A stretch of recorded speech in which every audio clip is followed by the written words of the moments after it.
Hi all, so the next chapter after we don't meet in person anymore is on painting, and here you see a painting in one of the oldest techniques called encaustic.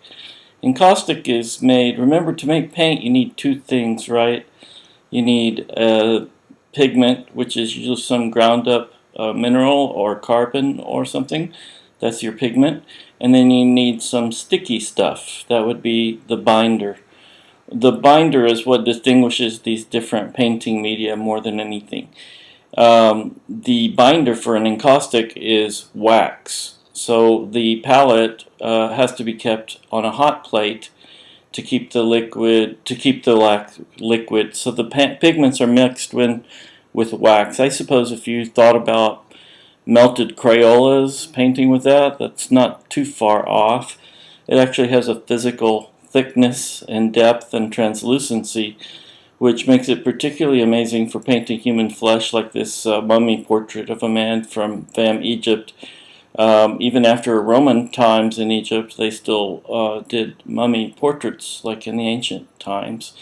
But this is basically the ancient Greek painting technique. They're preserved in the desert where they are not in Greece. Turns out they don't survive the long test of time in anything but a desert because there's little mites that will eat the wax over time.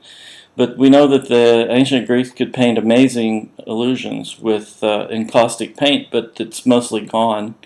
But these survived because they're out in the desert. But that's the encaustic, the wax pigment. So there's one of those mummy portraits. Very lifelike. We have some in the Menil. You can look across 2,000 years into the eyes of another person.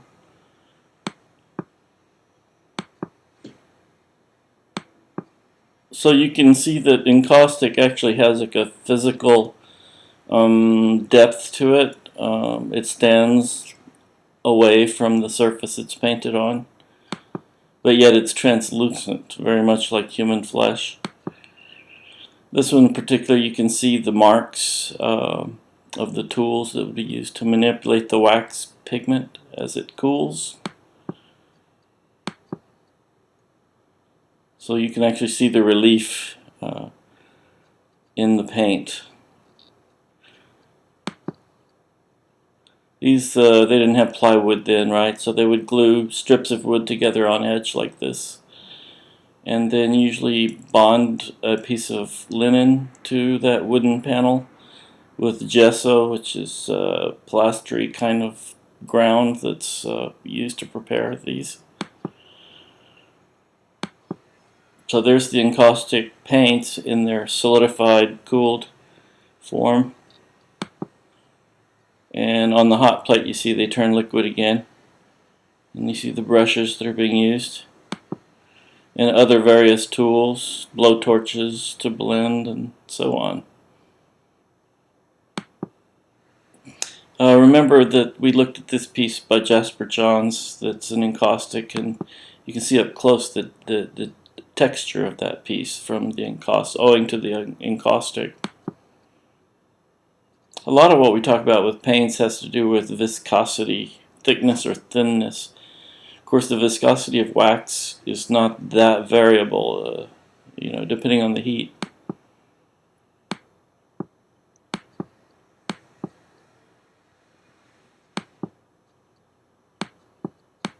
So those are encaustic.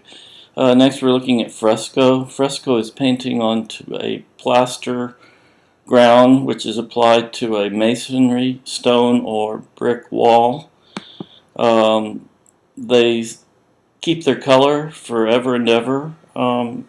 These are over 2,000 years old, from island of Crete, Minoan Palace, Knossos, and they still retain their brightness of color. The Romans used them to great effect in their Roman townhouses, which didn't have very many windows. They were basically concrete cells, and so they would paint away the wall, so to speak, as an illusion into some other three-dimensional space.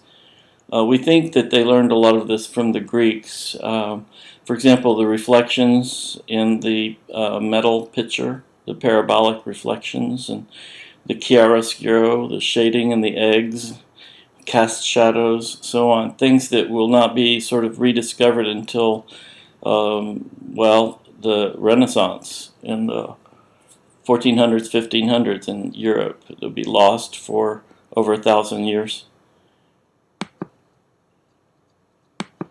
But a fresco is done. This image gives a wrong impression. It shows the paint layer as a separate thing, and that gets the wrong impression. But everything else about it's useful. In other words, there's a brick or stone wall. There's the arricchio, that's the dry layer of plaster that's polished smooth with pumice stones, etc. In between there would be a drawing, would be applied, transferred really from a cartoon, a large drawing. And then the damp layer of plaster, which receives the paint. But the paint doesn't stay a separate layer, as this drawing indicates. The paint absorbs in. So the color in the intonaco, it's like the color in a popsicle. It's not something separate on top, as this image would imply. But there they are applying the arricchio, the layer of plaster. They'll roughen up the wall to keep the plaster. That's allowed to get dry and polished smooth. And then there's a synopia drawing in between there. That would be done, as we mentioned before, by poking holes in all the contour lines of a cartoon drawing, and through spolverino, transferring the chalk through the holes, or like Michelangelo, simply put his drawing against the damp plaster and scratched through the lines with a stylus. But that would be some way of transferring the drawing. And then the intonaco is the damp layer of plaster. You can only work on one day's giornato, one day, buongiorno, one day, because after the plaster begins to set up, it will not receive the pigment after a certain point. So you can only work on one part at a time. That's called the giornata, one day's work. And there they are transferring the drawings through the process of spolverino, which is to pounce, using a little bag with charcoal or pigment dust in it. An assistant probably in those days would have run over all the lines on the cartoon with a little wheel with needle points in it, relieving, or maybe they just would take a needle and stick holes in it.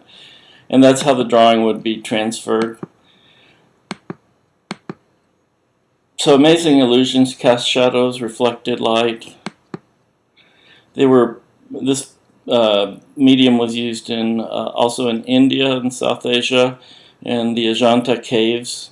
These representing bodhisattvas, enlightened beings. Of course, Giotto lamentation is early Renaissance Europe. Giotto turned the tide of Western art more than anybody in terms of his drama and consistent lighting and elimination of a lot of Gothic ornament. But that's a fresco. Frescoes are extremely permanent.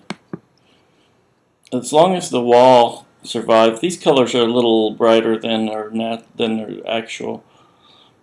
One of the things Giotto did was to turn backs of some of the figures to us. That helps us. It makes us one of the spectators as well. And he uses that rock landscape feature to lead the eye down to the main action in the lower left. Remember the rule of thirds we talked about? It's in the Arena Chapel, which he probably designed the building as well to hold these. And it's 38 framed scenes. At the top row, the life of the Virgin and her family, the middle, the life and teaching of Christ, and the bottom is the Passion, the arrest, trial, and execution of Christ. And then the bottom row is something left over from pagan Roman wall painting to simulate marble incrustation, but it's really just paint. It's unified by all that blue. In other words, it makes each landscape seem to almost be looking into the same sky. It unifies the whole composition. There's Scrovegni, who donated the money for the chapel. He was a loan shark who got caught, and to save his immortal soul, he donated the money for this chapel. So that's fresco. In the Baroque century, the 1600s, fresco was used to create elaborate illusions of the ceiling of the church or the building being completely gone. In other words, the architecture carries on in the painted illusion, and clouds and angels and so forth spill into the vault of the church overhead. It's same century, 1600s, that opera, comes into play. These illusionistic fantasies are done in fresco on ceiling vaults.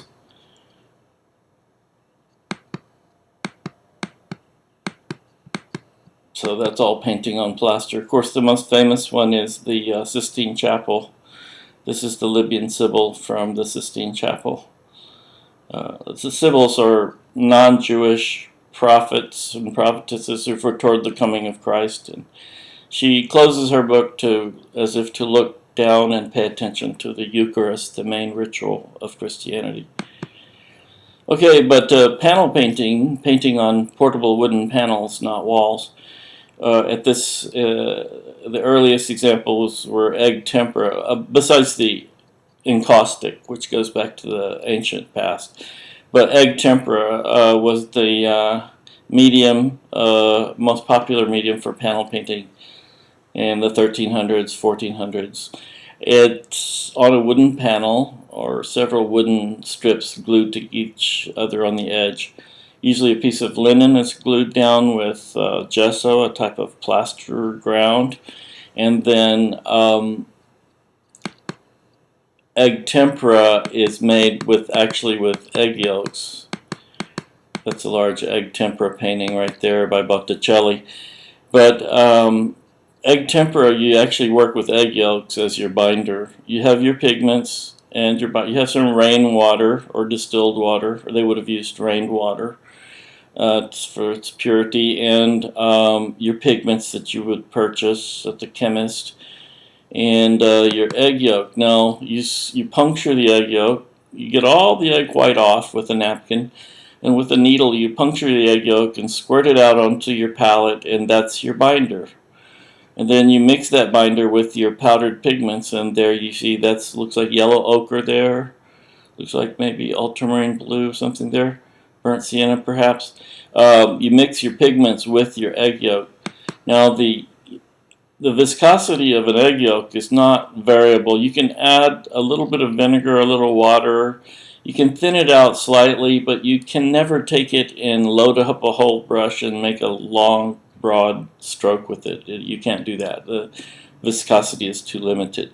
So you have to paint with tiny little strokes, like hatching and cross-hatching with pen and ink. So that's egg tempera. You use tiny little brushes like that, and you paint with these tiny hatch strokes. You can see them there. Very time consuming. They tend not to be very large. Some people still do practice this medium. Julie Green takes incredible patience, because we have other media that are way more acrylic. We're going to talk about it, are a lot more convenient. Okay, so the next we'll talk about oil paint. Oil paint in the early Renaissance started being used to paint artwork. It had been used earlier to paint like lampposts and things. But the thing is, the binder is a slow-drying plant oil. We use linseed oil, although you can still buy sunflower oil and other oils at the art store if you want to make your own paint out of those. But most oil paint is made from linseed oil, a tiny seed that's crushed in a press, and you get the oil. The thing about it is it's slow drying. It dries very slowly, and it also doesn't have the sheen that you can imagine an egg yolk, a dried egg yolk. There's a frosty sheen to egg tempera that can reduce the intensity of the colors and the darkness of the blacks in it. That can so there's a sort of a sheen to an egg tempera that an oil painting doesn't have in the same way. So you get richer, deeper darks, brighter colors, a broader range of light to dark, with the added advantage of it dries slowly so that you can blend things. You can also use it in transparent layers. Actually, it's always at least translucent. The paint is never thoroughly opaque. So you tend to build up layers, and the light rays will get trapped inside those translucent or sometimes transparent layers and reflect off of the underpainting and the white of the canvas and so on. And you can get sort of an illuminated effect. There would be wood and cloth, usually linen, and then that plastery ground we call gesso, and then the layers of paint built up. You know, Rembrandt was famous for building up many, many, many transparent layers, one on top of the other. So that's oil paint. This is an early one by Robert Campon from Flanders, and it represents the Annunciation when the angel Gabriel comes and tells the Virgin she will have a child. But we can see the blending in the pot up the top right, or the angel's wings, the delicate texture of feathers versus the smooth wall versus the shiny pot versus the curls and the highlights in the hair. You know, this painting, oil painting, shows how the range of light to dark can work to good effect. You get much deeper darks with oil paint and much brighter highlights and brighter color as well. And you can blend it. The slow drying time means you can blend it until it's just till the artist's hand is not even visible. Like this metal right here, the shiny metal, or the glass, right, or the orange. The artist's hand is not even visible there. In other words, it's a very faithful reproduction. These northern artists had this concept of the artist as being like the all-seeing eye of God and so on. But it's oil paint, contemporary oil. Oil painting has been the most popular medium for a good part of the 20th century and still into the 21st century, though acrylic, as we'll talk about, shares the stage with oil. So Antonio Lopez Garcia, his new refrigerator, 91 to 94. It's really good for these realistic styles because of the ability to blend and blend. The paint stays wet for hours, sometimes days, so you can manipulate it before it dries and get really strong illusionistic effects if that's what you want. Next paint medium we'll talk about, liquid medium, is ink wash, invented in China.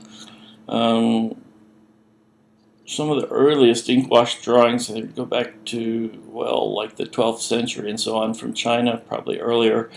The tradition of calligraphy, working with Chinese bristle brushes, and ink wash. Ink wash is, as the name implies, it's a watery wash with ink dissolved in it. They will use a dried cake bar of soap. It looks like a bar of soap, black bar of soap. They will dissolve that in the water to the desired concentration. The lighter the tone you want, the less ink and the more water. The darker the tone, the more ink and less water. And you use brushes. So you see the brush can be used dry as well to create textural effects in a technique called dry brush. That is a Chinese brush there, made of pig bristle, natural. Watercolor comes from ink wash, and in that it's transparent. So the ink wash, yeah, a lot of the traditional ink wash would be landscape or plant paintings like this, where it's done very spontaneously. You know, they valued these not for the longer you put in, but the less time you put in. In other words, the artist was supposed to be working in consonance with the chi, or the life force, and they should flow naturally from the brush, not be labored over. If it looked too labored, they would just tear it off, throw it away, and start over. So spontaneity.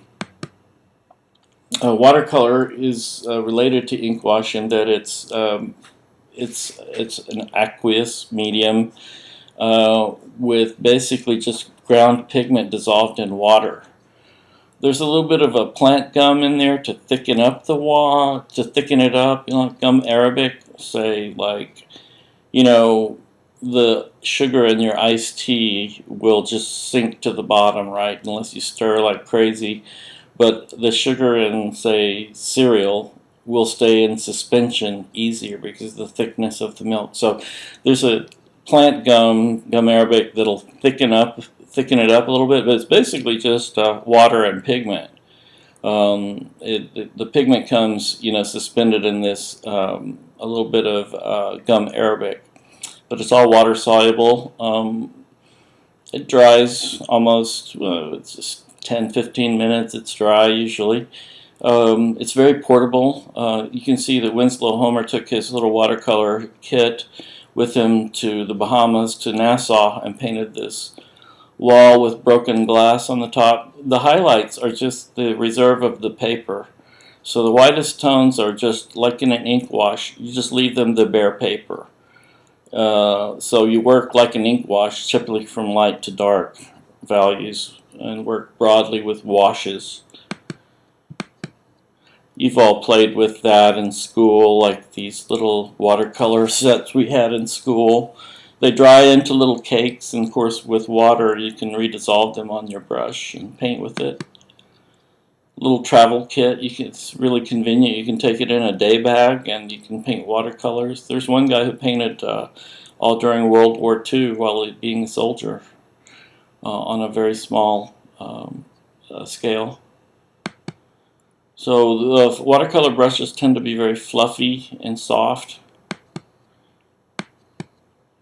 And there is an opaque type of watercolor called gouache, pronounced gouache from French. And Jacob Lawrence uses it to good effect. It's, well, think of poster paint.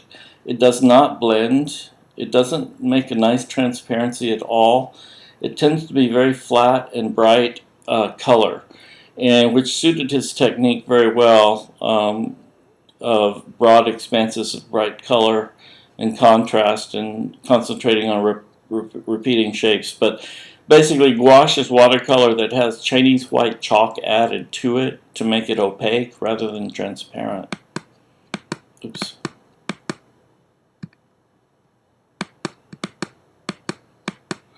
So there's gouache, tubes of gouache. Yeah, they don't become transparent. You notice the brushes are a little bit stiffer, more like acrylic or oil brush to push that paint around. Okay, then starting in the late 40s and the 50s, you have various synthetic polymer paints, culminating in what we would call acrylic paint now. Acrylic paint can be used outdoors. It can withstand the outdoors for periods of time, like this temporary mural done in Soho and Manhattan, or these left for permanent murals for the Great Wall of Los Angeles by Judy Baca in Los Angeles, where she designs it and organizes students, and this one, I think, gang members participated in these murals. So acrylic is great for outdoor murals. It's fairly non-toxic. Once it's dry, it's very, very sturdy. Of course, collage has been used since the early 20th century. That is to use cut-out colored papers, printed material, pages of books, magazines, newspapers, combined with charcoal, sort of mixed media. Collage is a way of painting as well. Here's a collage. You might call it a photo montage as well, by Romare Bearden the Dove from 1964. Using a lot of ready-made material, but also his own drawing and then cutting out shapes. So that could be considered a type of painting. It would employ aspects of painting as well. Hannah Hawk invented the technique of photo montage back in the early 20th century. Here's her drawing for this photo montage. She was a member of the Dada movement, which we've discussed before. Art which tried not to make sense. But that's collaged material from machine catalogs, magazines, journals. Acrylic, as I said, is a modern development from plastic polymer binders. You don't even have to, with traditional oil paint, you have to prime the canvas or the paint itself would attack, the pH, the acidity of the paint would attack the canvas and do damage over time. Acrylic is inert. You can paint acrylic directly on unprimed canvas if you want, which Helen Frankenthaler did. She would actually make batches of acrylic, thinned acrylic, and pour it and let it run into stain and stain the canvas. But acrylic paint is very flexible. It can be used like a watercolor or as thick as oil paint. You could add stuff to it to make it thick and heavy, like impasto oil paint. It can be sprayed. I mean, it's very flexible. Also, literally flexible over time. They probably will not crack the way that traditional oil paintings did. Actually, all paintings are done on acrylic primer now. So, non-traditional painting would be in a three-dimensional installation like this, where painting is employed towards the service of a three-dimensional installation.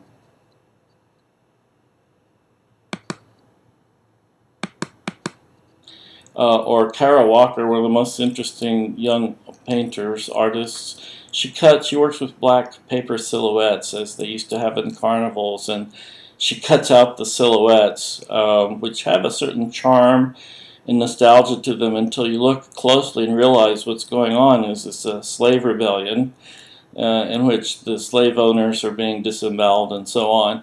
But they have this sort of charm to them of the sort of quote unquote charm of old racist caricature from the 19th century and such. Kara Walker is a very interesting artist. An alternative use of two-dimensional color and collage, well, silhouettes with video projections and with optical projection on top of them.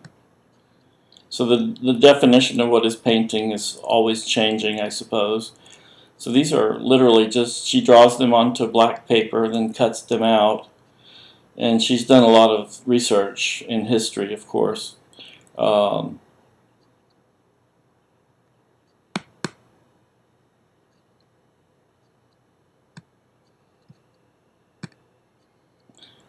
Robert Rauschenberg from Port Arthur, Texas originally, one of the most important artists of the 20th century, invented what he would call combine paintings. They're part sculpture, part painting. Painting that would have hung on the wall, he put it on the floor and put this stuffed Angora goat he bought at an office supply with an old tire around it. It's related to Dada in a way, but Rauschenberg invented what we would call combine paintings. He would employ what he called ready-made things, like stuff that's already made. Marcel Duchamp employed those as well. Combine painting.